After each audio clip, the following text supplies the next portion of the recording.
This is the story of 3 Chicagoans, all raised as Christians, all who decided to ultimately reject that religion. Internet is down. Nadira Rodriguez Muhammad grew up Catholic, but found herself constantly questioning the long-held beliefs of her family. I always felt that something was missing for me. Ian Bushner is a law student at the University of Chicago. I felt like that there wasn't a God. Whitney Nichols is a new Loyola grad who grew up in suburban Streamwood. I guess what I was really looking for was what felt most natural and most logical to me.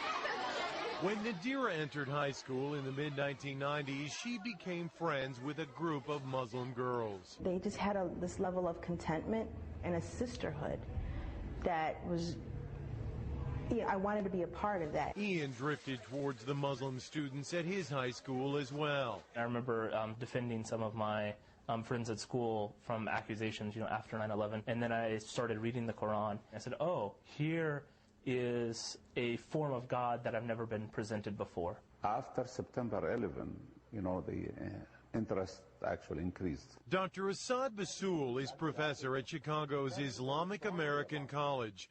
He says the tragedy 6 years ago initially prompted angry questions, but eventually many of the curious found answers to their own spiritual questions through Islam and converted. Sometimes, negative things bring positive things. In fact, according to a first-ever random sampling of American Muslims by the Pew Research Center, 21% of the nation's 2.4 million Muslims are converts to the faith.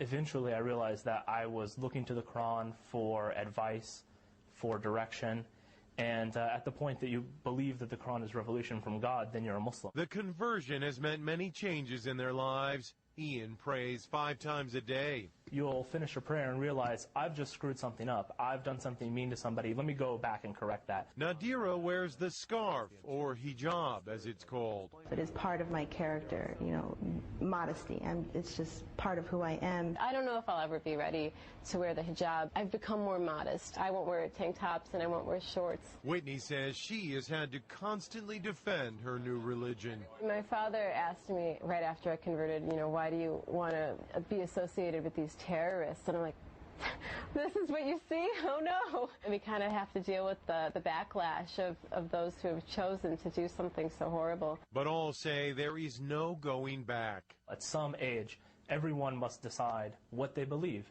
and live their life accordingly. I'm Mexican, I'm a female, and I chose this for myself. If you have a personal, relationship with God, whatever that may be, however that may be, then you're in a good place. Mark Sexenmeyer, Fox News, Chicago.